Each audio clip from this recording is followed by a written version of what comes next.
I got a question. Yeah, shoot. What's the difference between a pirate and a privateer? So I'm glad you asked. A privateer has a letter of marque. This is a letter from a government that allows them to attack the shipping of one nation. You see this a lot of times in war, right? So during the War of 1812, you had American privateers that had a letter, maybe from the governor of Massachusetts, that says you're allowed to go and hunt down British shipping. So it would only be to attack the shipping of one nation, usually in times of war. And in fact, Captain Kidd had a letter of marque to attack the French, but when he attacked shipping of other nations, he then became a pirate, and he wound up being hanged, not hung, for that reason. Yeah.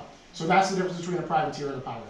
Pirates will attack anybody. Privateers, usually just shipping of one nation. They have a letter of marque that is the legal justification for doing that. And then they take a certain amount of the profit, and then the government, the king, the governor, the president, whoever also gets some of that money. Is this about the World War II? No. Like my nieces? No. No. This is pirates in the 1700s. Oh, I was thinking there was the No, old. Before the Revolutionary War.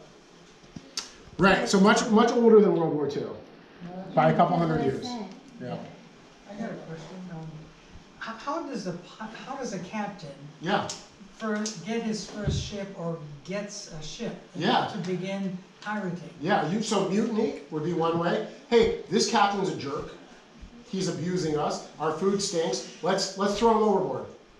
We'll throw him overboard. We'll take over the ship. We'll become pirates. Another way would be groups of existing pirates would split up and become multiple crews, and that happened a lot as well. But usually it was a mutiny aboard ship.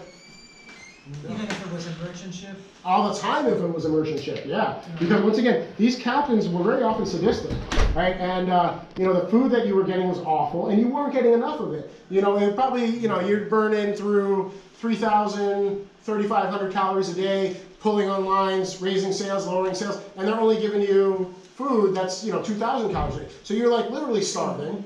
One of the important things that pirates had in their articles was that everybody could have as much belly timber as they wanted. Belly timber, right?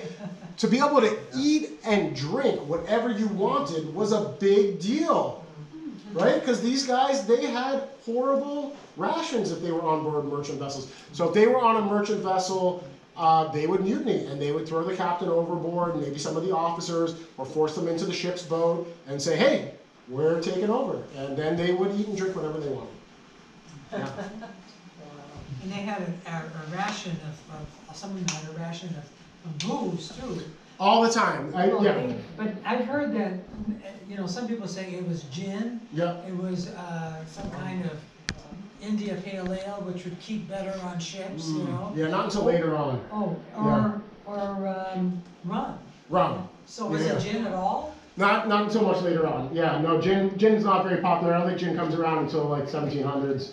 But rum, because there's sugar production, right? And rum is a byproduct of sugar production, and the sugar plantations are the engine that's driving the Atlantic world economy. So rum, molasses, and sugar are huge luxury commodities. And even here in Maine, I told you I studied the West Indies trade. There's so much molasses coming up to Maine that Portland has rum distilleries in the immediate aftermath of the American Revolution, which is wild. You think, oh, rum is something that's produced in the Caribbean, right? Because that's where all the good rum comes from. No, they were producing rum here in New England on the Portland waterfront in the 1780s. It was so important. Life was tough. It helped if you were a little drunk. It's true, they drank a lot of rum. There's, I've seen information about the Cumberland-Oxford Canal, the canal that they built from Portland to Sebago Lake and then through the Songo Lock and beyond. And then these guys who worked the barges would deliver huge quantities of rum every year to the towns up and down the Cumberland-Oxford Canal, because that was a pastime, during winter. Like, hey, what are you going to do tonight? I'm going to get S-faced. Was that Captain Morgan's rum? So Captain Morgan is a spiced rum, right? But yeah, Captain Morgan, early Buccaneer. Some of it might have been Captain Morgan's.